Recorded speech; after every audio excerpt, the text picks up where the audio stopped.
వివరాలకు వెళ్తే శ్రీశైలం మహాక్షేత్రంలో 4వ శ్రావణ శుక్రవారాన్ని పురస్కరించుకుని దేవస్థానం ఆధ్వర్యంలో ఉచిత సామూహిక వరలక్ష్మి వ్రతం ఘనంగా నిర్వహించారు. ఆలయ ఉత్తర భాగంలోని చంద్రావతి కళ్యాణ మండపంలో జరిగిన వరలక్ష్మి వ్రతంలో 500 మంది చెంచు గిరిజన మహిళలు ముత్తైదువులు అలానే 1000 మంది సాధారణ మహిళా ముత్తైదువులు పాల్గొన్నారు. వరలక్ష్మి వ్రతంలో పాల్గొన్న మహిళలకు దేవస్థానమే ఉచితంగా వరలక్ష్మి వ్రత పూజ సామాగ్రిని అలాగే మొదటిసారిగా చీరను కూడా అందజేసి వ్రతాన్ని శాస్త్రోక్తంగా వ్రత సంకల్పాన్ని పఠించి నిర్విఘ్నంగా జరిపించారు. అనంతరం వ్రతంలో పాల్గొన్న చెంచు గిరిజన మహిళలకు సాధారణ మహిళలకు అమ్మవారి శేష వస్త్రంగా చీర రవిక పూలు గాజులు ప్రసాదం అందజేసి శ్రీ స్వామి అమ్మవార్ల దర్శనం కల్పించారు. వ్రతంలో పాల్గొన్న మహిళలందరికీ దేవస్థానం అన్నపూర్ణ భవనంలో భోజన ఏర్పాట్లు కూడా చేసినట్లు ఆలయ ఈవో పెద్దిరాజు తెలుపుగా ఈ వ్రతంలో ఆలయ ఈవో పెద్దిరాజు దంపతులు దేవస్థానం మహిళా అధికారులు పాల్గొన్నారు.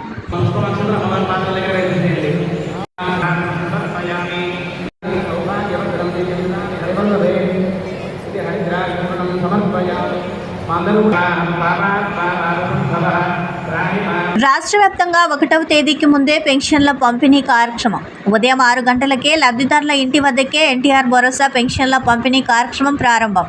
బోర్వకల్లు మండలంలో ఎన్టీఆర్ భరోసా పెన్షన్ పథకం కింద అర్హులైన లబ్ధిదారుల ఇంటి వద్దకే వెళ్లి సామాజిక భద్రతా పెన్షన్లను అందజేస్తున్న సెర్ఫ్ సీఈఓ జి వీరపాండియన్, జిల్లా collector P Ranjith Basha, Panyam MLA Gowri చెడతారెడ్డి, Sheikh షుకరాబీకు వృద్ధాప్య పెన్షన్, జలగరి రవణమ్మకు వికలాంగ పెన్షన్, జల్లా మాధవికి వితంతువు పెన్షన్, చెట్ల రాజుకు డప్పు కళాకారుల పెన్షన్లను వారి ఇంటి వద్దకే వెళ్లి అందజేసిన సెర్ఫ్ సీఈఓ జి వీరపాండియన్, జిల్లా collector P Ranjith Basha, Panyam MLA Gowri Charitha Reddy, assistant training collector Chella Kalyani.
Kurnool జిల్లా ఆలూరు మండలం పెద్దహుతూరు గ్రామంలో భారీ దొంగతనం జరిగింది. ఆలూరు మండలం పెద్దహుతూరు గ్రామంలో నిన్న రాత్రి మాల తిక్కయ్య ఇంట్లో ఎవరూ లేని సమయంలో దొంగలు పడ్డారు. 5 తులాల బంగారం, 40 తులాల వెండి, 60,000 రూపాయలు నగదు ఎత్తుకెళ్లారు. విషయం తెలుసుకున్న ఆలూరు పోలీసులు రంగంలోకి క్లూస్ టీంను దింపారు.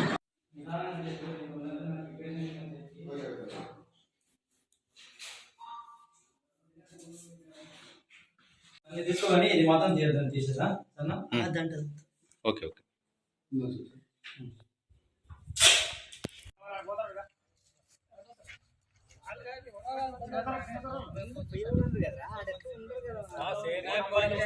ఆ సేదోడు కావాలా గుర్తు చేసుకున్నాడు. గ్రామము ఆలూరు మండలము మాది. మా నైట్ దొంగతనం జరిగింది. మేము కడప పోయి ఆడ బతికే తొలము అక్కడే ఉన్నాము. మేము పొద్దున్న వచ్చినాము. వీటికి దొంగతనం జరిగిందంటే 4.5 తులాలు బంగారు పోయింది, 30 తులాలు వెండి పోయింది, 60,000 డబ్బులు పోయినాయి. ఇది సంఘటన జరిగింది. నైట్ జరిగింది. ఎప్పుడు జరిగిందో తెలియదు. ఈ గ్రామ వాళ్ళు మాకు ఫోన్ చేసి మేము కడప నుంచి ఇప్పుడు వచ్చినాము. అంటే మీరు ఇక్కడైతే లేరు? ఇక్కడ లేము సార్, ఎవరు లేము ఇక్కడ. మా భార్య డెలివరీ డేట్ కానీ 60,000 డబ్బులు పెట్టుకున్నా. రేపు 2వ తారీఖు డెలివరీ ఉంది సార్. కర్నూలులో డెలివరీ. దానికోసమే 60,000 పెట్టుకున్నా. 60,000 డబ్బులు కూడా లేవు. బంగారు కూడా లేదు, వెండి కూడా లేదు సార్. ఉమ్మడి కర్నూలు జిల్లాలో మరో 2 రోజుల పాటు వర్షాలు ఉంటాయని వాతావరణ శాఖ హెచ్చరికలు జారీ చేసింది. ఈ క్రమంలోనే ప్రజలు కింద జాగ్రత్తలు పాటించాలని సూచించింది. శిథిలావస్థలో ఉన్న ఇల్లు, గోడలు, స్తంభాల వద్ద ఉండవద్దని, వర్షం పడేటప్పుడు చెట్ల కిందకు వెళ్ళవద్దని, నదులు, కాల్వలు, మ్యాన్హోల్స్ వద్ద జాగ్రత్తగా ఉండాలని, రోడ్డుపై నీరు ఉంటే జాగ్రత్తగా వెళ్లాలని సూచించింది. అలాగే విపత్తుల వల్ల ఏదైనా ప్రమాదం కలిగితే కర్నూలు జిల్లా కంట్రోల్ రూమ్ నంబర్ 085182773005కు సంప్రదించవచ్చునని తెలిపింది. నంద్యాల పట్టణంలో 3 అంతర్రాష్ట్ర దొంగల ముఠాను పోలీసులు అరెస్టు చేశారు. మరో 2 కోసం పోలీసులు గాలింపు చర్యలు చేపట్టారు. దొంగల నుండి ఒక పాస్పోర్టు, 1,50,000 నగదు, బంగారు చైన్, ఉంగరం, జత కమ్మలు మరియు ఐప్యాడ్, 2 సెల్ ఫోన్లు స్వాధీనం చేసుకున్నారు. వీటి విలువ 6 లక్షల వరకు ఉంటుందని తెలిపిన డీఎస్పీ యుగంధర్ బాబు, చిత్తూరు జిల్లాకు చెందిన గల్లా హేమచంద్ర, తిరుపతి జిల్లాకు చెందిన షేక్ మస్తాన్, కర్ణాటక రాష్ట్రానికి చెందిన ఆల్బర్ట్ ఆంటోనీలు అరెస్టు చేసి రిమాండ్కు తరలించారు. కర్ణాటకకు చెందిన మరో 2 దొంగల కోసం గాలింపు చర్యలు చేపట్టారు. రూరల్ పిఎస్ లిమిట్స్లో గత నెలలో అంటే జూలై నెలలో జరిగిన 2 దొంగతనం కేసులలో చోరీ కాబడిన సొత్తును ఈరోజు నంద్యాల తాలూకా పిఎస్ వారు, తర్వాత నంద్యాల సిసిఎస్ పోలీస్ వారి సహకారంతో 3 ముద్దాయిలను అరెస్ట్ చేయడం జరిగింది. వీళ్ళు గతంలో 138 అనే క్రైమ్ నెంబరు, 139 అనే క్రైమ్ నెంబరు, ఇక్కడే సంపత్, తర్వాత భోగిశెట్టి రాజేష్ అనే ఇంట్లో దొంగతనం చేయడం జరిగింది. 5 మంది కలిసి. దాంట్లో భాగంగా 3 ముద్దాయిలను ఈరోజు అరెస్ట్ చేయడం జరిగింది. ఈ 3 ముద్దాయిలు కూడా దీంట్లో గల్లా హేమచంద్ర అనే అతని మీద 55 కేసులు ఉన్నాయండి. ఇతర inter state plus inter district criminal ఇతను. ఇతను నేటివ్ వచ్చి చిత్తూరు జిల్లా తవనంపల్లి. ఇతను ఎలక్ట్రీషియన్గా జీవితము ప్రారంభించి చిన్న చిన్న దొంగతనాలకు అలవాటు పడి వాళ్ళ ఇంట్లో నుంచి వాళ్ళ నాన్న వాళ్ళ చేత ఇంట్లో నుంచి తరిమి వెళ్ళి ఈ దొంగతనాలకు అలవాటు పడి తర్వాత జైళ్ళలో కూడా పరిచయాలు పెంచుకొని వాళ్ళతో కూడా దొంగతనాలు చేస్తూ ఇప్పటి వరకు వాని మీద ట్రేస్ అయిన కేసులు 55 కేసులు అండి. 55 కేసుల్లో ఇతను ముద్దాయిగా ఉన్నాడు. ఇతను చెడిపోయేది కాక జైల్లో పరిచయమైన వివిధ కేసుల్లో పరిచయమైన మిగతా ముద్దాయిలను కూడా థెఫ్ట్ కింద కన్వర్ట్ చేసుకొని దాంట్లో భాగంగా షేక్ మస్తాన్ అలియాస్ బ్రూటల్ మస్తాన్ అని 25 ఇయర్స్ ఇతను నేటివ్ ఆఫ్ పుత్తూరు, ప్రస్తుతం తిరుపతిలో ఉంటున్నాడు. ఇతను కూడా అతనితో పాటు కలిసి 18 కేసుల్లో ముద్దాయిగా ఉంటున్నాడు. ఇతను తనతో పాటు అంటోనీ ఆల్బర్ట్ అని బెంగళూరు, తర్వాత మోనీష్ కుమార్, సునీల్ కుమార్ అనే 3 బెంగళూరు సంబంధించిన వాళ్ళతో కూడా వీళ్ళు పరిచయం పెంచుకొని మొత్తం 5 మంది టీమ్గా ఫామ్ అయ్యి ఈ దొంగతనాలు చేయడం జరుగుతుంది. వీళ్ళు మామూలుగా అయితే ఈ క్రిమినల్స్ ఎట్లుంటారంటే ఒక నేరం చేసిన వాళ్ళు అదే టైప్ ఆఫ్ నేరం చేస్తాడు. కానీ ఈ గల్లా హేమచంద్ర అనే వ్యక్తి ఒక టైప్ ఆఫ్ ఎంఓ క్రిమినల్ కాదండి. మోటార్ సైకిల్ చేస్తున్నారు, ఎన్డీపీఎస్ చేస్తున్నారు, ఇళ్లలో దొంగతనం చేస్తున్నాడు, డేహెచ్పీలు చేస్తున్నాడు, రాబరీ చేస్తున్నాడు, డెకాటిక్స్ చేస్తున్నాడు. ఈ టైప్ ఆఫ్ నేరాలు చేయడు అనుకోకుండా అన్ని నేరాల్లో ఇతనికి సంబంధం ఉందండి. ఇతన్ని ఈరోజు మా తాలూకా పోలీసులు అరెస్ట్ చేయడం జరిగింది. బంగాళాఖాతంలో వాయుగుండం ఏర్పడింది. అర్ధరాత్రి కళింగపట్నం దగ్గరలో తీరం దాటే అవకాశం ఉంది. దీనివల్ల మీ ప్రాంతంలో ఈరోజు మోస్తారు నుంచి భారీ వర్షాలు పడే అవకాశం ఉంది. ప్రజలు అప్రమత్తంగా ఉండాలని ఏపీ విపత్తుల సంస్థ ఆదేశాలు జారీ చేసింది. ఆంధ్రప్రదేశ్ రాష్ట్ర ప్రభుత్వం చేపట్టిన వన మహోత్సవంలో భాగంగా శ్రీశైలం మండలం సున్నిపెంట ప్రభుత్వ పాలిటెక్నికల్ కళాశాలలో అటవీ శాఖ రేంజర్ నర్సింహులు ఆధ్వర్యంలో కళాశాల ఆవరణలో మొక్కలు నాటడం జరిగింది. కాలేజీ ఆవరణలో అటవీ శాఖ రేంజర్ నర్సింహులు, కాలేజీ అధ్యాపకులు, విద్యార్థులు పాల్గొని మొక్కలు నాటారు. కళాశాల ఆవరణలో నాటిన మొక్కల సంరక్షణ కాలేజీ సిబ్బందిదేనని అటవీ శాఖ రేంజర్ నర్సింహులు సిబ్బందితో ప్రతిజ్ఞ చేయించారు. ఈ వన మహోత్సవంలో కళాశాల ఆవరణలో వేప, కానుగ, కాదంబ మొక్కలు నాటారు.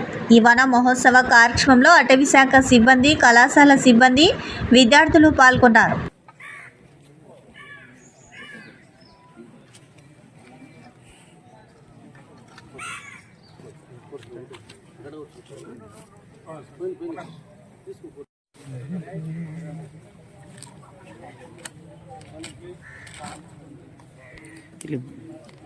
ప్రతిజ్ఞ ఆకుపచ్చని ఆశయాలతో ఆంధ్రప్రదేశ్ అభివృద్ధికి తోడ్పడతానని పచ్చని చెట్లే ప్రగతికి సోపాన మార్గమని గుర్తిరిగి ప్రకృతిలోని సమతుల్య స్థితి అవసరాన్ని గుర్తిస్తూ ఈ వన మహోత్సవం కార్యక్రమాన్ని ఈ రాష్ట్రమంతటా ఘనంగా నిర్వహిస్తున్నారు. ప్రతి సంవత్సరం కూడా ఈ జూలై నెల మొదటి రోజు నుంచి ఈ వన మహోత్సవం కార్యక్రమం జరుగుతుంది.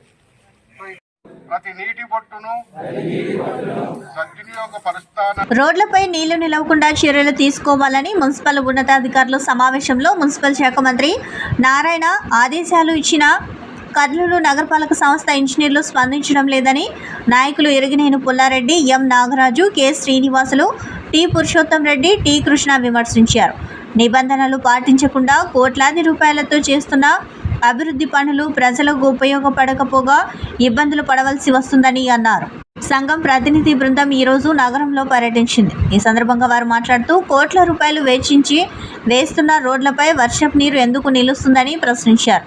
అశోక్ నగర్ పంప్ హౌస్లో వ్యాపార సముదాయం నిర్మించిన కాంట్రాక్టర్ టన్నుల కొద్దీ మట్టిని మురికి కాలువలో ఫుట్పాత్ పైన వదిలేశారని అన్నారు. దీనివల్ల మురికి నీటితో పాటు వర్షం నీరు కూడా రోడ్డుపై నిలిచి వెంకటరమణ కాలనీ రోడ్డుపైన వెళ్లే వాహనదారులు ఇబ్బంది పడుతున్నారని తెలిపారు. ఇంత బాధ్యతారహితంగా వ్యవహరించే కాంట్రాక్టర్లు బిల్లులపై మున్సిపల్ ఇంజనీర్లు కళ్ళు మూసుకొని సంతకాలు పెడుతున్నారా అని ప్రశ్నించారు. దీనికి తోడు విఆర్ కాలనీ ప్రధాన రోడ్డు మధ్యలో తాగునీటి pipe line valve pits leak అయి రోడ్డుపైకి రావడంతో పాటు తాగునీరు కలుషితమవుతున్నాయని గత 3 నెలల నుండి మున్సిపల్ అధికారులకు ఎన్నిసార్లు చెప్పినప్పటికీ నిమ్మకు నీరెత్తినట్లుగా వ్యవహరిస్తున్నారని అన్నారు. కొత్తగా బాధ్యతలు చేపట్టిన కమిషనర్ రవీంద్రబాబు జోక్యం చేసుకుని బాధ్యతారహితంగా వ్యవహరించే కాంట్రాక్టర్లు, ఇంజనీర్లపై విచారణ జరపాలని, రోడ్లపై నీళ్లు నిలవకుండా చర్యలు తీసుకోవాలని కోరారు. ఈ పర్యటనలో ఎన్ మద్దిలేటి, రాజు, ఏ మధు, శ్రీనివాస్ రెడ్డి తదితరులు పాల్గొన్నారు.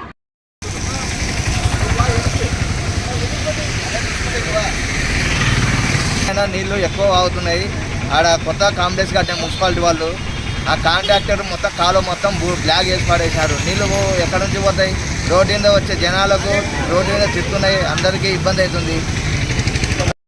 కర్నూలు నగరంలో వర్షాకాలం వస్తే పరిస్థితి చాలా అధ్వానంగా ఉన్నటువంటి పరిస్థితి ఉంది. మనం గమనిస్తే కనుక వెంకటరమణ కాలనీ ఎక్కువ జనం తిరిగేటువంటి ప్రాంతం ఇది. ఈ ప్రాంతంలోన గతంలో మున్సిపాలిటీ వాళ్ళు కాంప్లెక్స్ నిర్మించారు. అదే ఈ కాంప్లెక్స్ నిర్మించిన తర్వాత అక్కడ మట్టిని అంతా కూడా కాలువలో వదిలేసినటువంటి పరిస్థితి. దాన్ని వదిలేయడం వల్ల ఈరోజు మొత్తం రోడ్డు అంతా బ్లాక్ అయిపోయి డ్రైనేజ్ అంతా రోడ్డు మీద వచ్చి నీళ్లు ఈరోజు రోడ్లపైన నీళ్లు పారుతూ ఉన్నాయి. ఇది కరెక్ట్ కాదని మా అభిప్రాయం. ఇప్పటికైనా కాంట్రాక్ట్ పిలిపించి ఆ మట్టిని తొలగించాలా. అదేవిధంగా ఇక్కడ ఏవైతే వాల్స్ ఉన్నాయి ఆ వాల్స్ ఉండడం వలన వర్షం నీళ్ళని వచ్చి కూడా దాంట్లో బుగ్గలుగా నీళ్లు పారుతూ ఉన్నాయి. అది కరెక్ట్ కాదు. దానిపైన ఏదైనా కప్పేసి ఆ వాళ్ళు ముయించాలని చెప్పి మేము మున్సిపల్ కార్పొరేషన్ని డిమాండ్ చేస్తూ ఉన్నాం. నగరంలో ఎక్కడ చూసినా వర్షం వస్తే అయిపోయి రోడ్ల పైన నీళ్లు నిలబడుతూ ఉన్నాయి. ప్రజలు ఇబ్బందులు పడుతున్నా అధికారులు పట్టించుకోవడం లేదు. కోట్ల రూపాయలు ఖర్చు పెడతా ఉన్నారు. కాలువ మీద కాలువ కడుతున్నారు, రోడ్డు పక్కన రోడ్డు వేస్తూ ఉన్నారు. కానీ నీళ్లు ఎందుకు రోడ్డు పైన వస్తున్నాయి, దాన్ని ఎట్లా తొలగించాలనే ఆలోచన మాత్రము నగరపాలక సంస్థ అధికారుల పట్టడం లేదు. రాష్ట్ర ప్రభుత్వం మున్సిపల్ శాఖ మంత్రి చెప్తా ఉన్నాడు రోడ్ల మీద నీళ్లు నిలవకుండా చర్యలు తీసుకోండి అని. కానీ ప్రభుత్వం కదిలింది, మున్సిపల్ శాఖ మంత్రి ఆదేశించిన మున్సిపల్ అధికారులు మాత్రం కర్నూలులో స్పందించడం లేదు. స్పందించకపోగా ఉన్న కాలువలను కూడా వీళ్ళే మూసేస్తూ ఉన్నారు. రోడ్లపైకి నీళ్లు రావడానికి మున్సిపల్ అధికారులు, మున్సిపల్ కాంట్రాక్టర్లే కారణం. కొన్ని చోట్ల ఇక్కడ వెంకటరమణ కాలనీలో చూస్తే షాపింగ్ కాంప్లెక్స్ కట్టినారు పంప్ హౌస్లో. ప్రజలు వ్యతిరేకించినా పట్టించుకోకుండా కట్టినారు. కట్టి మొత్తం కాలువ అంతా పూర్తి చేసినారు, కాలువలో మట్టి వేసినారు. 6 నెలలు అవుతుంది రోడ్లపై నీళ్లు నిలబడతా ఉన్నాయి.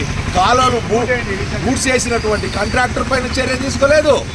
పోనీ మున్సిపల్ అధికారులను మట్టి తీస్తారంటే మట్టి తీయడం లేదు. దానికి తోడు వర్షం నీటికి తోడు మున్సిపాలిటీకి సంబంధించినటువంటి పైప్ లైన్లు ఆ వాల్స్ లీక్ అయిపోయినాయి. అంటే పైప్ లైన్లలో వాల్స్ లీక్ అయిన నీళ్లు వర్షం నీళ్లు కలిసి రోడ్లపైన వస్తూ ఉన్నాయి. దీని నుంచి తాగే నీళ్లు కూడా కలుషితమవుతూ ఉన్నాయి. కానీ ఇంజనీర్లు పక్కనే కూర్చుంటుంటారు వాటర్ వర్క్స్లో, వాళ్ళకు పట్టదు. ఈ రోడ్ల పైన 6 నెలల నుంచి చెప్తా ఉన్నాం, మేము ఫోటోలు తీసుకుపోయి చూపించినాం ఇంజనీర్లకు, కమిషనర్కు. కానీ వాల్స్ మాత్రము దానిని మరమ్మతులు చేయడం లేదు, లీక్ అయితేనే ఉన్నాయి. రోజు ప్రజలు కూడా వాల్స్ దగ్గర పడిన గుంతలలో కింద పడి గాయాల పాలవుతున్నారు. కాబట్టి ఇప్పుడు కొత్తగా నిన్ననే వచ్చాడు కమిషనర్ గారు జోక్యం చేసుకొని పర్యటించి కాలువను పూర్తి చేసినటువంటి మొత్తం కాలువ పైన మట్టి వేసినటువంటి కాంట్రాక్టర్ పైన చర్య తీసుకోవాలి, సంబంధించిన ఇంజనీర్ పైన చర్య తీసుకొని నీళ్లు లీక్ కాకుండా వాల్స్ అన్నీ కూడా కొత్త వాల్స్ వేయాలని చెప్పి పట్టణ పౌర సంక్షేమ సంఘంగా మేము కోరుతా ఉన్నాం.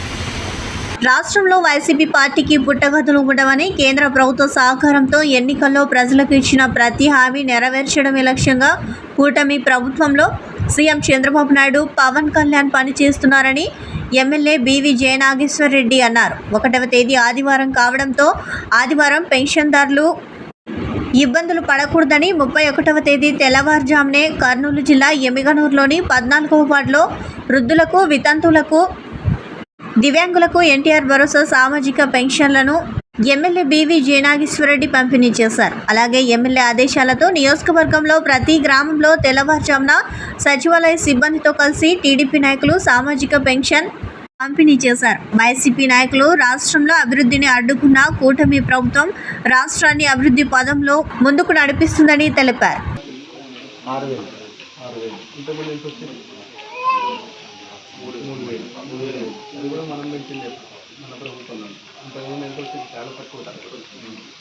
ఇంటికే తెచ్చిస్తున్నాం, మేమే ఇంటికి వచ్చి ఇస్తున్నాం. పొద్దున 6 గంటలనే ఇంటికి ప్రయాణకు వచ్చి ఇచ్చాం. సార్ ఒక్క నిమిషం.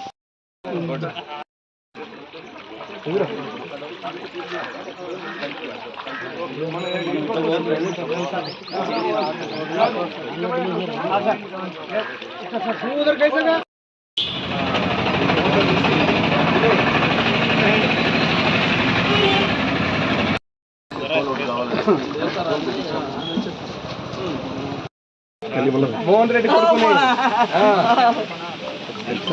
భోజనం అది మొదలు పెట్టాం. అది అయిన తర్వాత ఇల్లు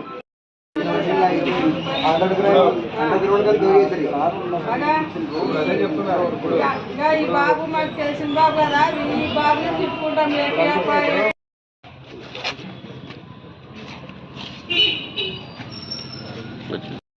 వస్తారు కదా.